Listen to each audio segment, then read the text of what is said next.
It's movie night at the Silver Age Cinema, where arachnophobia creeps under your skin and eight-legged freaks goes full monster mayhem. But first,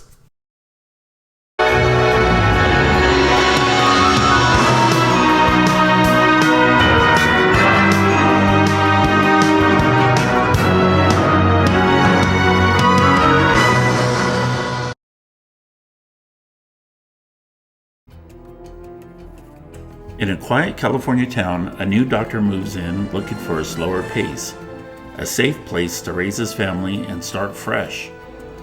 But something else has moved in too. Something small, fast, and very deadly. Honey, we're in the living room. We need you to kill a spider. After a rare spider hitches a ride from the jungles of Venezuela, strange deaths start piling up. Pets vanish, people collapse, and no one wants to believe what's really happening.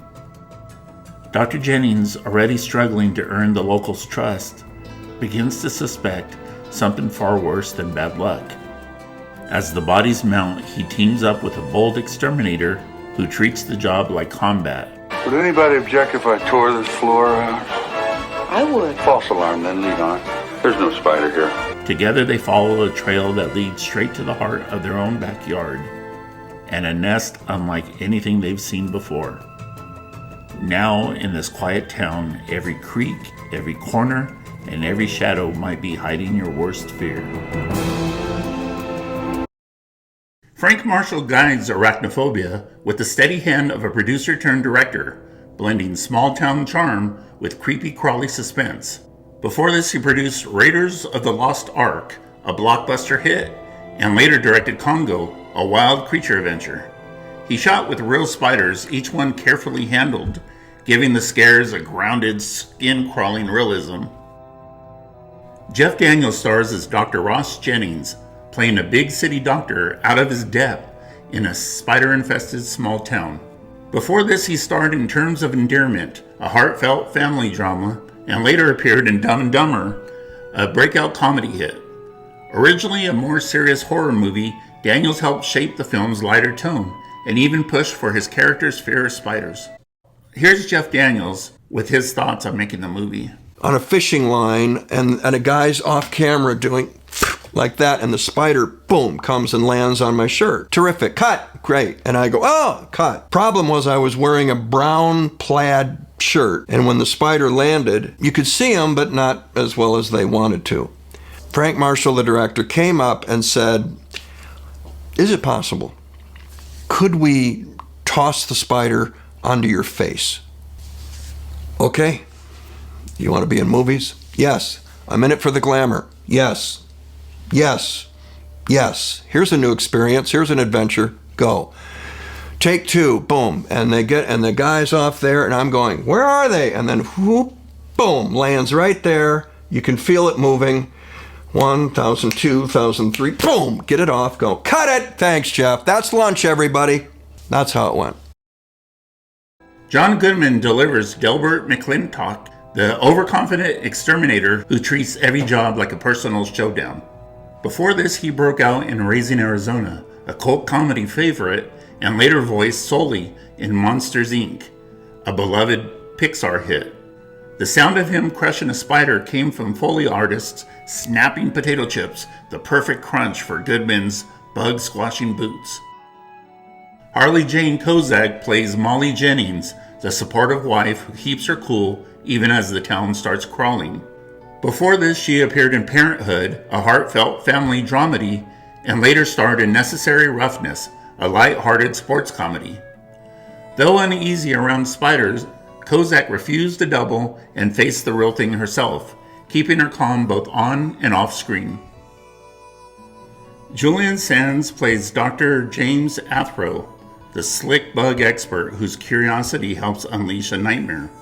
Before this, he appeared in A Room with a View, a romantic period favorite, and later starred in Warlock, a cult supernatural thriller. Tragically, Sands died in 2023 after going missing for 5 months on a mountain hike. It's an eerie echo of his character's own dangerous expedition at the start of this film. What the hell? I understand he's a new doctor trying to get patients, but what the hell is he doing at a high school? To hear you cough. Oh, I see. I'm no doctor, but shouldn't you be swapping out gloves? Anyway, back to my review.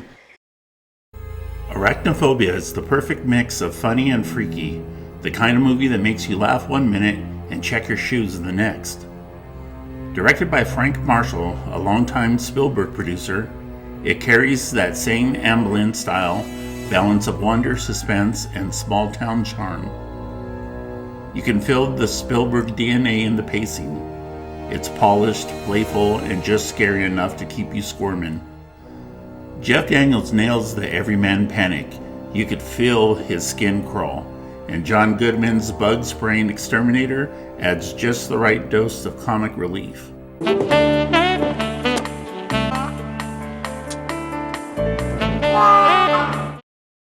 Real spiders were used, which makes every close-up feel disturbingly authentic. The few CGI effects are pure 1990s, nostalgic, not polished, but that only adds to the old-school charm. It's a loving throwback to the 50s creature flicks, where the town's warmth makes the terror hit harder. It's been called a thrillomedy, and that's spot on. It's smart, creepy, and a crowd pleaser that never takes itself too seriously. My enjoyment rating for this creepy-crawly comedy movie is a B+. Yeah, that's right. Not bad.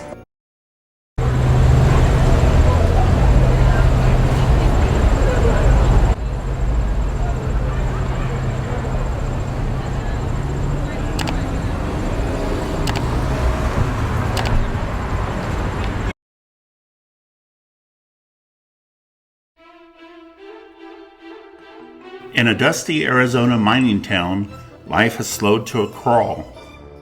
But when a truckload of toxic waste leaks into a nearby pond, it sparks something far worse. A colony of spiders begins to grow. Before long, the town's pets start vanishing. Strange noises echo through the mines, and no one can explain the giant webs showing up overnight. When the spiders finally come out into the open, chaos erupts, and survival becomes the only plan. Oh my God! Now it's up to Chris McCormick and Sheriff Parker to protect their families and rally a terrified town. From the mines below to the streets above, the fight for this small desert community has just begun. Sometimes the past comes back to bite. Get ready! Oh yeah! This is good.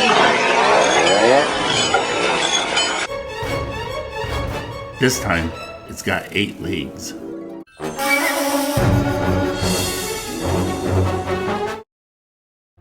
Elroy Elkeum takes the 8-legged freaks and runs full tilt into B-movie mayhem.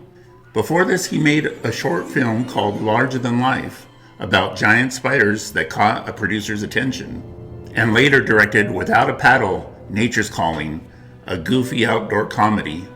Elkeum wanted the movie to be a tribute to 1950s creature features, especially them, and even used similar camera angles and sound cues.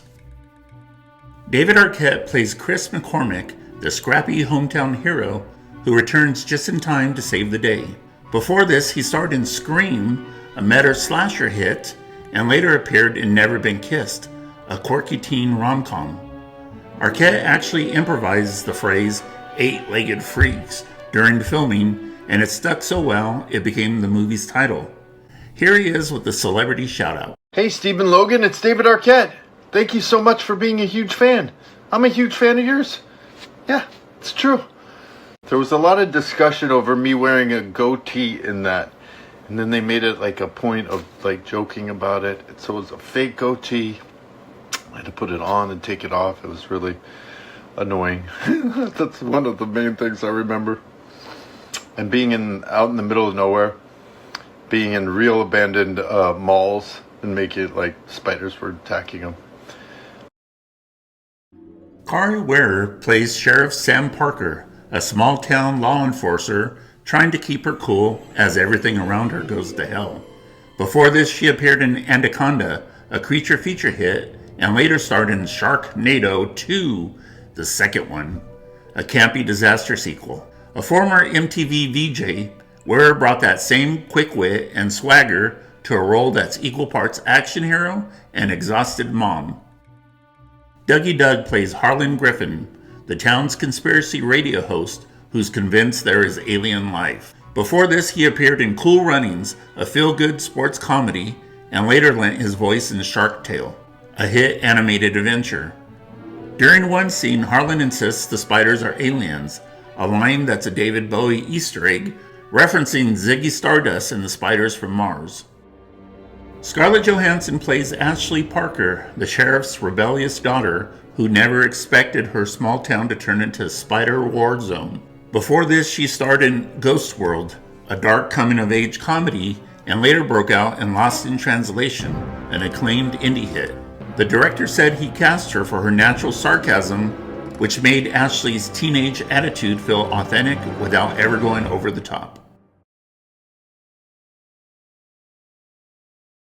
What the hell?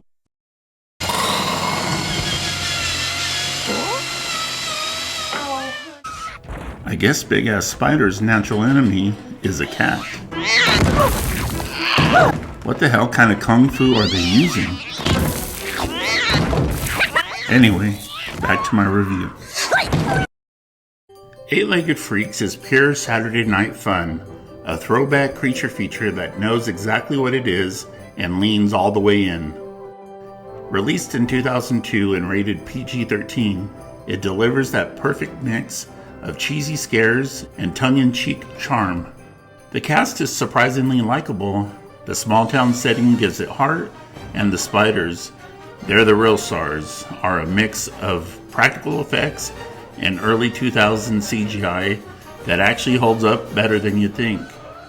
This isn't a movie that tries to reinvent itself. It's here to entertain, and it does. The tone walks that fine line between creepy and goofy, keeping you grinning even when the jump scares hit. The plot's thin and the logic's shaky, but that's part of the fun. It's a self-aware nod to those classic B-movies where personality mattered more than polish.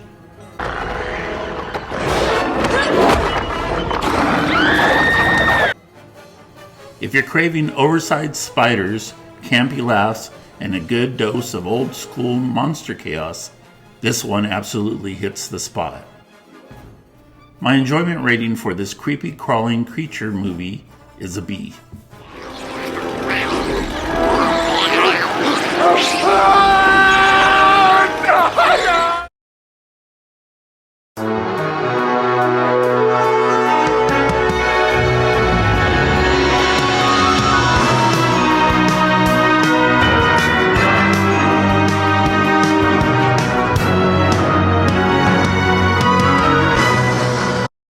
Thanks for stopping by, everyone. Has anyone seen my Snickers bar? Actually, it's probably still in the bottom of my shoe. Gross. You know, you really can't tell what it is anymore.